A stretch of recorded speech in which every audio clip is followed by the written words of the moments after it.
Recognizing the member from Langley-Willowbrook. Thank you, Honourable Speaker. I rise today to speak on Bill 10, Labour Statutes Amendment Act, on behalf of the residents of Langley-Willowbrook. As a member of the Conservative Party of British Columbia, it is always a pleasure to stand in this chamber and speak on bills that will shape the rules governing workplaces across British Columbia. The laws we pass here affect the daily lives of millions of workers and employees throughout our province. They influence how businesses operate, how employees are treated, and how disputes are resolved when things go wrong. At the outset, I want to be very clear about something that should unite all members of this House, Mr. Speaker. Workers deserve to be paid what they are owed. The entire purpose of employment standards law is to ensure that wages earned are wages paid. Those principles are fundamental to the Employment Standards Act, British Columbia.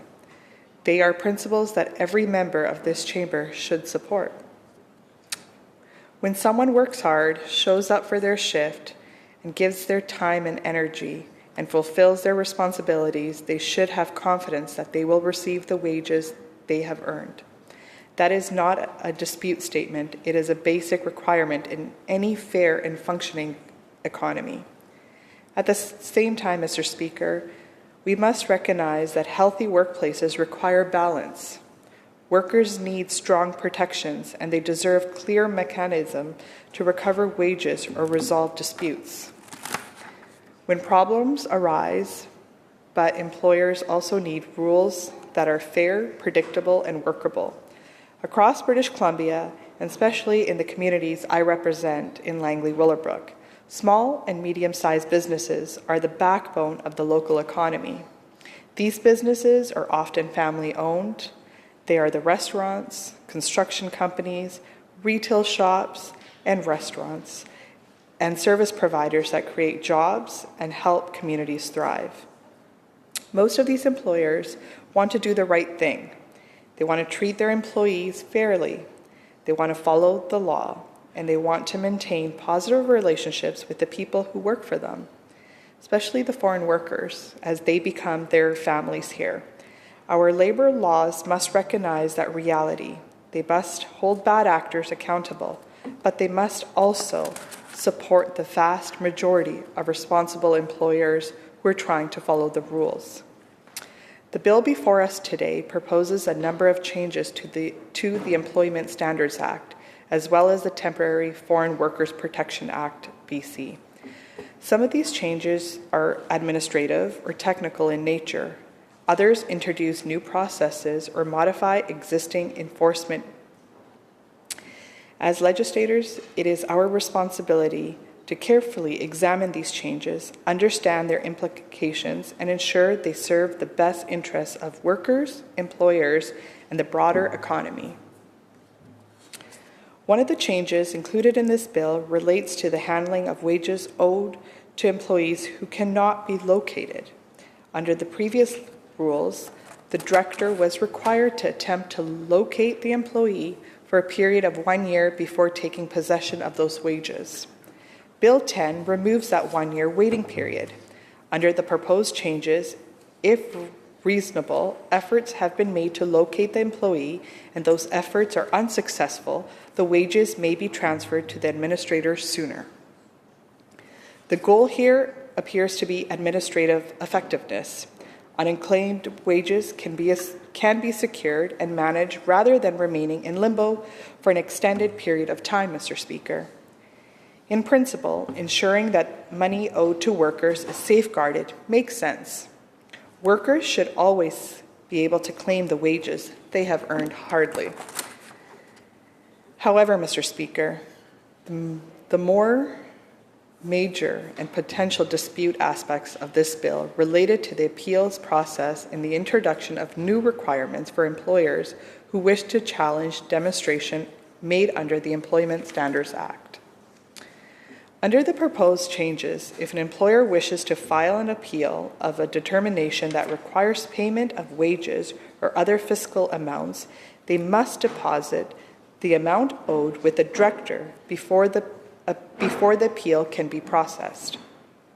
In other words, Mr. Speaker, the money must be paid up front, simply to access the appeal process. The legislation does provide some flexibility. The panel may, on a case-by-case basis, determine that a lesser deposit amount is appropriate, but the defect requirement remains the full amount must be deposited before the appeal can move forward, Mr. Speaker. On the surface, this may appear reasonable. After all, if wages are owed to workers, it makes sense that the funds should be secured while the appeal process unfolds. But we must consider the practical suggestion of this requirement, particularly for small businesses, Mr. Speaker. Larger corporations may have the financial resources to deposit major sums of money while pursuing an appeal, but small and medium-sized businesses operate on tight margins. Cash flow can be unpredictable. Unexpected expenses can have serious consequences, Mr. Speaker. For a small business owner who believes a determination in incorrect, requiring the full amount to be deposited upfront may effectively prevent them from exercising their right to appeal. This raises an important question about access to justice within our employment standards system. Appeal exists for a reason. They allow decisions to be reviewed and corrected if errors have occurred. They provide an important safeguard within regulated framework. If the financial barriers to filing an appeal becomes too high, some employers may simply be unable to challenge decisions they believe are wrong. Mr. Speaker, fairness in the system must apply to everyone involved. Workers deserve fair treatment and timely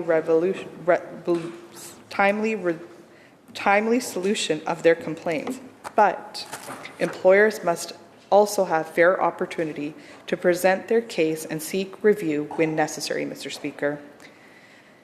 Mr. Speaker, another aspect of Bill 10 introduces a new complaint resolution process during investigations. The Director may require parties to take part in this process while the investigation continues. The intent appears to be encouraging early solutions of disputes, potentially reducing the need for lengthy investigations or formal determinations. In theory, Mr. Speaker, alternate dispute solutions such as mediation can be beneficial. They can provide opportunities for parties to reach mutual acceptance solutions without prolonged legal processes, which can also be very expensive. However, we must again consider the practical realities faced by many small business owners. Mr. Speaker, large organizations often have dedicated human resources department and legal counsel who can manage complex employment disputes. But Mr. Speaker, small business owners rarely have those resources. For many small business owners, navigating employment standards complaint is already a challenging and time-consuming process. Adding mandatory mediation or additional procedural steps may increase administration burdens and create further complications. If these processes are implemented without accurate support or guidance, they could place additional strain on employers who are already trying to comply with complex regulated requirements. Mr. Speaker, perhaps the most major concern surrounding this bill relates not only to the specific changes being proposed, but also to the broader context in which they are being introduced. For several years now, the Employment Standards Branch has faced major challenges in the processing complaints in a timely manner. Workers who file complaints often wait months, sometimes far longer, Mr. Speaker, before these cases are resolved according to the government's own service plans. Over the past 4 years, only 32% of employment standards complaints have been resolved within 180 days, Mr. Speaker. That means the majority of workers are waiting longer than 6 months for solutions. For someone who believes they have been denied wages they have rightfully earned, 6 months is a long time to wait, Mr. Speaker. In many cases, the money owed may represent rent payments, groceries, childcare expenses, or other essential costs. Delayed enforcement undermines the effectiveness of employment standards law. A system designed to protect workers must be able to respond quickly when problems arise, and not 180 days. The government has recognized this issue and has set a target of resolving 80% of complaints within 180 days by 2027-2028 fiscal year. But even if the target is achieved, 1 in 5 workers could still be waiting more than 6 months for a solution. Mr. Speaker, we should also ask ourselves whether that standard is truly acceptable. More importantly, we should ask whether this bill changes alone will solve the problem of delayed complaint. The provincial budget currently freezes funding for labour programs at approximately $22.3 million for the next 3 years. In fact, that amount is slightly lower than the previous year's estimated spending of $22.85 million.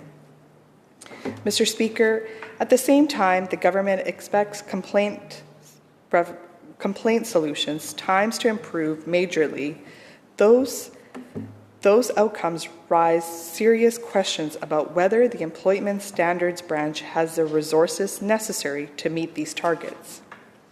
Mr. Speaker, if we want complaints to be resolved faster, the branch responsible for investigating and enforcing employment standards must have accurate staffing, proper training, and the tools needed to do its job effectively.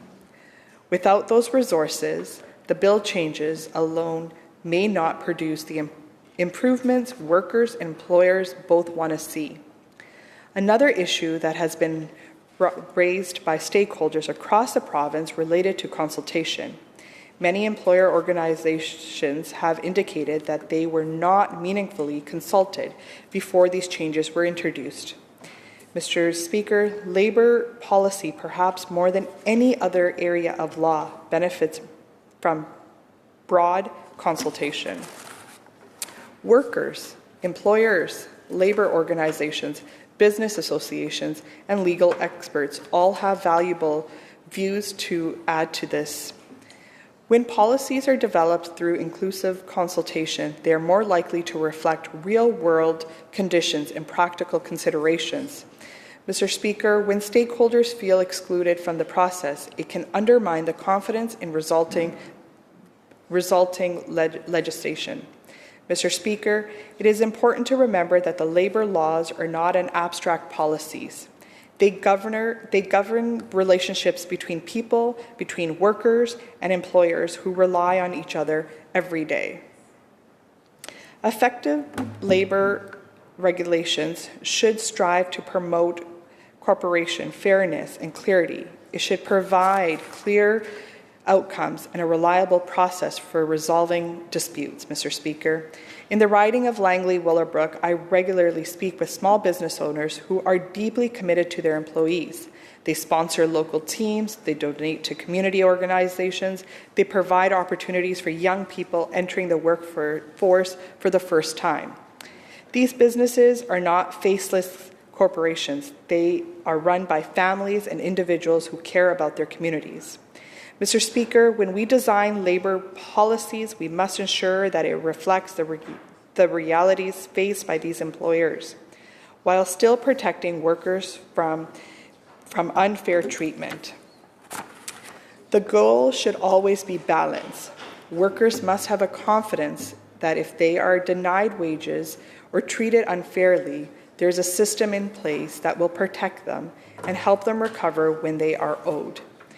Employers must also have confidence that the system is fair, transparent, and accessible, and that they will have the opportunity to challenge decisions they believe are incorrect. Mr. Speaker, legislation like Bill 10 plays an important role in shaping that balance. That is why it is essential for the House to carefully examine each provision and consider its potential impacts. Mr. Speaker, some elements of this bill may improve administrative effectiveness or clarify existing processes. Others may introduce new challenges that need to be addressed through amendments. Additional resources or improved implementations strategies. As members, our responsibility is not simple to pass laws, but to ensure that those laws work in practice and work for everyone in BC. Mr. Speaker, that means asking difficult questions. It means listening to stakeholders, and it means recognizing when additional support or adjustments may be necessary. Speaker, the people of British Columbia expect their government to create a fair and effective labour system. They expect workers to be protected, employers to be treated fairly. They also expect disputes to be resolved in a timely manner so that problems do not drag for months or years. Ultimately, the success of employment standards bills should be measured not just by the number of files processed or timelines reported in service plans, but by whether workers actually receive the wages they are owed and whether employers have confidence in the fairness of the system. As this bill continues through the process, I hope this government will carefully consider the concerns raised by employers, workers, and community members across the province. I hope they will ensure the Employment Standards Branch has the resources it needs to enforce the law effectively, and I hope I will remain open to improvements that strengthen fairness, transparency, and balance within our labour system. Mr. Speaker, the residents of Langley-Willowbrook want a labour system that works. They want laws that protect workers while supporting reasonable employers. They want policies that are developed through meaningful consultation and implementation with the resources necessary to make them effective. Those are reasonable